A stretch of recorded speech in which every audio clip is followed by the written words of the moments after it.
Salut à toutes et à tous et bienvenue sur l'épisode numéro 32 des questions fréquentes sur Helium. Ça faisait quand même un sacré moment que j'avais pas publié de vidéo. Faut dire qu'il se passe énormément de choses sur le réseau, mais en fait, c'est des choses qui sont super longues à construire. Et donc, par conséquent, l'actualité, elle est quand même un petit peu limitée. Donc, un épisode pour faire un point sur ce qui est vraiment en train de changer, c'est-à-dire l'arrivée de Solana et le HIP-70.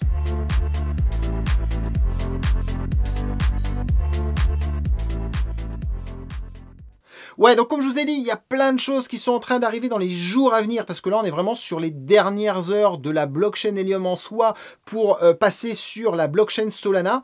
Et donc ça va amener énormément de changements. Alors à commencer pour les changements qu'on va avoir, déjà, on va avoir les POC qui vont passer complètement off-chain. C'est déjà le cas d'ailleurs sur les mineurs, hein. Le système de POC, il a déjà été déplacé, mais pour l'instant, on a encore toutes les informations de rémunération traitées par les validateurs. Donc on voit pas forcément trop le changement, mais ça change parce que ça veut dire que finalement on va pouvoir traiter beaucoup plus de volume sur le système de POC, Proof of Coverage, hein, et de Witness qu'on avait précédemment, c'est-à-dire potentiellement la fin de la limite, vous savez, à 8-10 Witness qu'on avait pour chaque POC, qui était lié finalement à une problématique de traitement sur la chaîne et de volume. Donc le fait de sortir ça, c'est quelque chose qu'on va pouvoir régler. Ce qui est intéressant parce que les hotspots qui étaient un peu éloignés et qui du coup witnessaient un peu moins souvent, du coup ils avaient encore moins de chances de witnesser avec la sélection qui a été faite sur les witness. Donc ça c'est plutôt cool pour les hotspots qui sont un peu éloignés.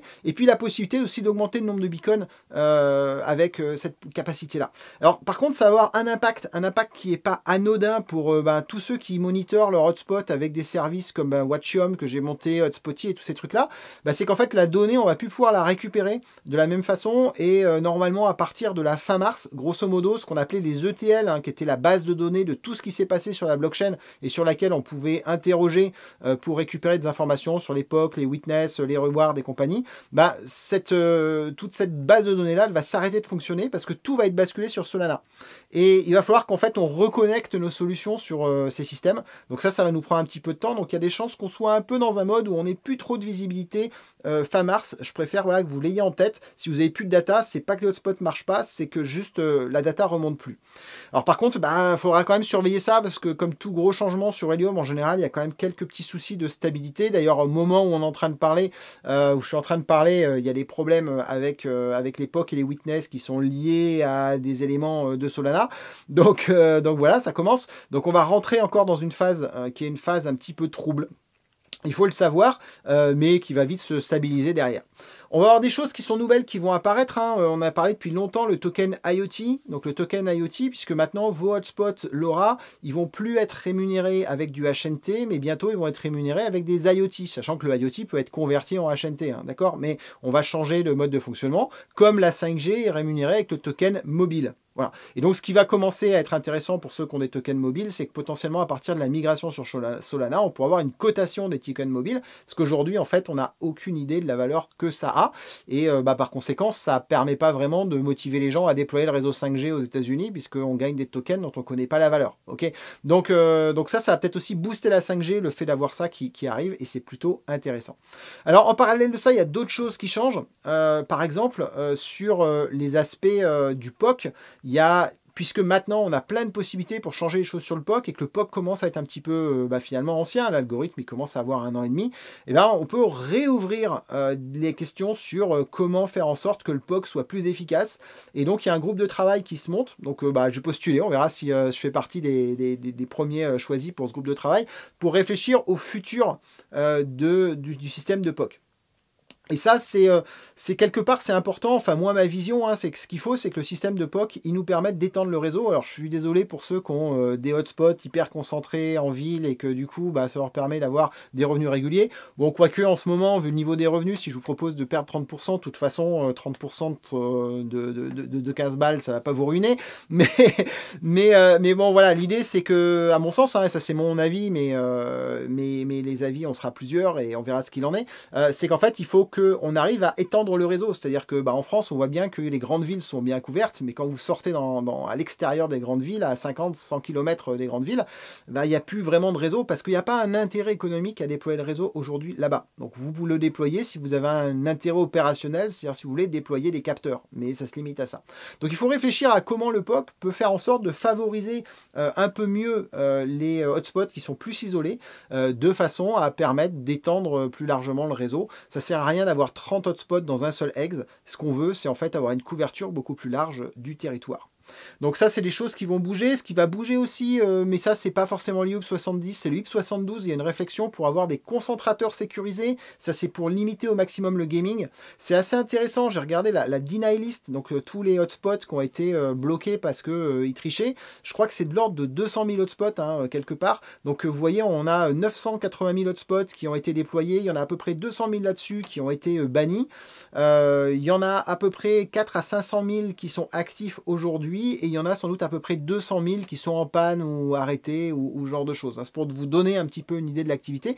Donc la triche, ça a été quand même quelque chose d'assez important sur le réseau, même si je dirais globalement les tricheurs ont souvent été assez vite identifiés. Il y en a certains qui ont duré, je ne vais pas dire que tout est rose, mais globalement c'est beaucoup qui ont triché, mais dans des périodes de temps qui ne sont pas forcément gigantesques.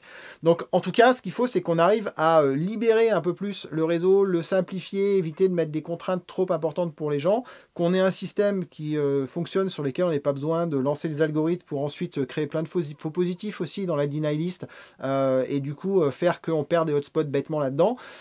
Donc pour ça, l'idée c'est de faire un concentrateur sécurisé, c'est-à-dire finalement le récepteur LoRaWAN qui reçoit le beacon va signer le paquet directement dans le hardware de façon à ce qu'on ne puisse pas faire de manipulation au niveau du software ensuite quand on est dans le Raspberry Pi ou autre. Donc ça c'est quelque chose qui est en train d'être designé, qui in fine, si c'est produit en volume, ne représente pas un surcoût super élevé sur un concentrateur classique, c'est quelques euros supplémentaires. C'est plus une question d'être une adoption un peu plus large sur le marché, de façon à ce qu'on puisse le retrouver dans du matériel qui n'est pas forcément spécifiquement prévu pour Helium, mais qui pourra faire du volume pour finalement réduire les coûts de ce hardware-là. Donc voilà, donc là il y a des choses qui sont en cours. Ça, comme je vous ai dit, c'est des choses qui viennent un petit peu après le HIP 70, mais qui sont en approche. Autre élément important sur le HIP 70, ça concerne la transition de l'ancien système de routage de LoRa Network Server qui était propriétaire, même s'il respectait le standard LoRaWAN bien sûr, mais qui était propriétaire, qui va basculer sur un serveur LoRaWAN open source qui s'appelle ShipStark. Je ne sais plus si je vous en ai déjà parlé dans une vidéo précédente. C'est assez intéressant en tout cas ShipStark parce que ça ouvre sur LoRaWAN l'intégralité de ce que permet la spécification. Donc par exemple faire de la classe A, classe B, classe C, je ne vais pas rentrer forcément dans les détails ici, mais qui permet grosso modo d'avoir des objets qui peuvent se mettre en écoute quand on veut. On peut aussi faire de l'ABP qui est une façon de s'authentifier avec on va dire les clés de session Endure, ce qui permet de ne pas avoir à faire de procédure de join, qui peut être assez intéressant dans pas mal de cas. Donc tout ça, c'est des fonctionnalités supplémentaires qui sont plutôt intéressantes. Le truc, c'est qu'il faut intégrer à la fois la partie faite par Helium Nova pour router les paquets vers des LoRa Network Server comme ShipStark qui sont déjà prêts. Donc il faut faire un truc au milieu pour que ça marche. Et grosso modo, si j'ai pas fait de vidéo depuis quelques mois, c'est parce que je bosse à fond là-dessus depuis à peu près le mois d'octobre pour faire toute cette couche logicielle qui va permettre de faire fonctionner tout ça ensemble. Donc ça, c'est plutôt cool. Je peux aussi vous donner quelques nouvelles d'ailleurs sur ce sujet-là, sur les flottes de sensors et l'usage du réseau. Ce que je trouve vraiment intéressant dans Helium, c'est qu'on est sur des usages qui sont vraiment en croissance et on est sur des usages qui ne sont pas des usages de crypto pour la crypto. C'est-à-dire que moi, j'aime beaucoup les sujets, j'ai parlé pas mal de sujets d'infra précédemment. La plupart des cas d'usage des sujets d'infra en décentralisé, c'est pour faire de la crypto. Donc en fait, si vous voulez, c'est un système qui se nourrit de lui-même. Et moi, je me dis, c'est cool, ça peut marcher, mais si à la fin, ça peut aussi créer une bulle qui fait que s'il y a un maillon qui s'écroule, en fait, tout ce qui est en dessous s'écroule. Dans le cas d'Helium, ce qui est intéressant, c'est que la plupart des cas d'usage sont hors crypto, même s'il y en a, par exemple Weather XM, je vais pas tarder à recevoir là, mes stations météo qui sont Helium. Donc ça, c'est cool, j'en ai reçu une qui était LoRa et Wi-Fi, et là, je vais en recevoir qui sont compatibles Helium. Donc ça, c'est cool, ça permet de les déployer vraiment où on veut. Et ça, c'est un exemple vraiment d'utilisation de LoRaWAN dans le cadre d'un projet crypto. Mais en fait, ça, c'est vraiment un tout petit volume, parce que je pense qu'il n'y a que Weather qui aujourd'hui est sur ce système-là, même s'il y aurait plein de trucs à faire sur d'autres sujets dont je vous parlerai sans doute bientôt. Voilà.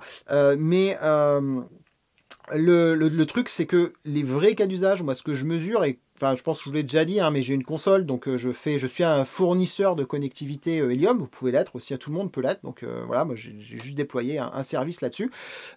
Et sur ce service-là, en fait, j'ai aujourd'hui à peu près 10 000 objets qui sont actifs. Donc c'est pas mal, c'est pas un truc gigantesque, mais quand même c'est plutôt pas mal pour voir que c'est un réseau neuf et que bon, je suis un petit acteur sur cet ensemble-là. Et sur ces 10 000 objets actifs, bah, la majorité ce sont des choses qui sont par exemple des compteurs d'eau, des compteurs de gaz, ce genre de trucs, et qui ne sont pas déployés par quelqu'un qui a envie de s'amuser et de bricoler, par des makers ou autres, mais qui sont bien déployés par une entreprise qui doit fournir un service et qui utilise Helium pour fournir ce service-là. Donc ça, c'est de la vraie économie, hein, de l'économie réelle, qui n'est pas de l'économie crypto, qui est vraiment de l'économie classique. Et on commence à voir pas mal de cas d'usage sur Helium qui sont des usages, on va dire, classiques. Donc ça, c'est vraiment moi, ce pourquoi je suis parti sur Helium et ce que je trouve intéressant dans ce projet-là, la capacité à vraiment être dans une économie réelle, et ça commence vraiment à se concrétiser. La croissance, elle est plutôt importante. J'ai une croissance qui était de 30% au mois de janvier. Je pense qu'on va être aussi à 30% à peu près au mois de février. Donc, bah, vous voyez, quand même, ça se développe assez vite. Même si, clairement, quand on regarde les chiffres, hein, c'est des petits montants, c'est les coûts de communication, et donc finalement, ce qui est redistribué sur le réseau, c'est quelques dizaines, simplement, d'euros par mois hein, qui sont payés en communication. Alors au global sur le réseau, ça fait un petit millier d'euros ou quelque chose comme ça qui est redistribué vers les propriétaires de hotspots par mois liés à la communication. Mais c'est quand même quelque chose qui monte. Et c'est normal parce qu'en fait, ce qui est attractif dans Helium, c'est que c'est un réseau qui coûte très peu cher à utiliser.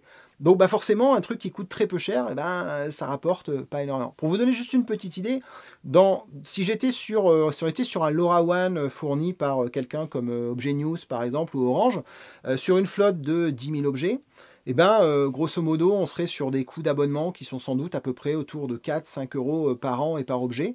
Et donc, par conséquent, on serait sur des chiffres d'affaires qui sont autour de 50-60 000 euros. Donc, ce ne serait pas nos trucs complètement fous, mais ça commencerait à être un joli chiffre d'affaires pour produire de la connectivité.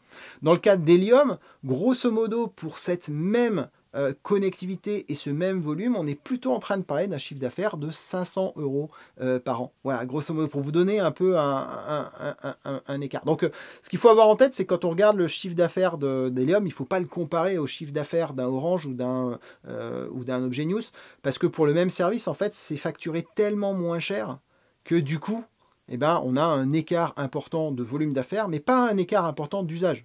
Voilà, c'est ça qu'il faudra se dire en fait, c'est qu'on va chercher un usage beaucoup plus massif avec un business model qui est complètement différent et qui est celui porté par un système powered by a crypto comme on a sur Helium. Voilà, donc du coup, ben, comme je vous disais, je suis toujours à fond sur ce projet-là, de faire toute la partie, la couche entre Chipstark et Helium, en open source pour ceux que ça intéresse. Vous pouvez regarder sur mon GitHub, bien sûr. Voilà, donc c'est pour ça que je suis un petit peu moins productif en ce moment, mais j'arrive vers la fin, donc j'espère que ça va pouvoir revenir. Qu'est-ce que j'ai d'autre à vous raconter dans l'actualité autour d'Helium? Bah ouais, bon, donc ça démarre sur Solana. Le POC va être revu, mais ça c'est quand même une seconde phase. Je vous ai parlé un peu l'état de la denialist et compagnie. Je vous ai parlé un peu du volume de data qui était en train d'augmenter. Du coup, je pense que j'ai un peu fait le tour des points d'actu qui sont un peu chauds en ce moment. J'espère que j'en ai pas trop oublié, sinon ce sera l'occasion de revenir sur notre vidéo. Voilà, et puis en attendant aussi, quand même l'autre élément, aujourd'hui, il faut comprendre que notre réseau, il continue à bien fonctionner. Le cours des cryptos est plutôt bas. Il faut comprendre que sur Helium, le fait qu'on ait une transition vers Solana a conduit à l'arrêt des validateurs. Les validateurs, c'était ce qui permettait de faire du stacking sur le réseau et donc finalement de locker un paquet de tokens.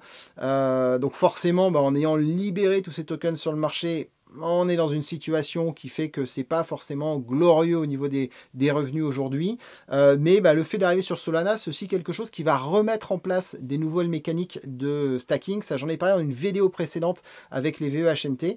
Et donc, ça peut amener à des effets qui sont intéressants. Mais là-dessus, ceci n'est pas un conseil de placement. Je tiens à vous le rappeler. C'est pas mon sujet. Mais en tout cas, voilà, moi, j'ai pas mal d'espoir dans l'arrivée sur Solana pour redonner un petit peu de couleur au token, et moi je le vois pas, encore une fois, c'est pas un conseil de placement. Ce que je dis là, c'est plus que, à mon sens, si le token reprend de la couleur, ça va ramener aussi de la motivation à du monde pour reconfigurer, refaire marcher ces hotspots, parce qu'il y en a plein qui sont juste, faut les débrancher, les rebrancher pour qu'ils repartent, mais les gens ils prêtent pas forcément une grosse attention. Donc ça va ramener, j'espère, un peu de motivation. Ça va, le nouveau système de POC, peut-être qu'il amènera aussi un intérêt pour aller redéployer dans les nouvelles zones. Et là, il y a plein de matos disponibles, pas trop cher, d'occasion sur eBay en ce moment. Donc, éventuellement, ça peut être intéressant pour redéployer des choses. Et donc voilà, je pense que, j'espère en tout cas que l'année 2023 va être assez cool.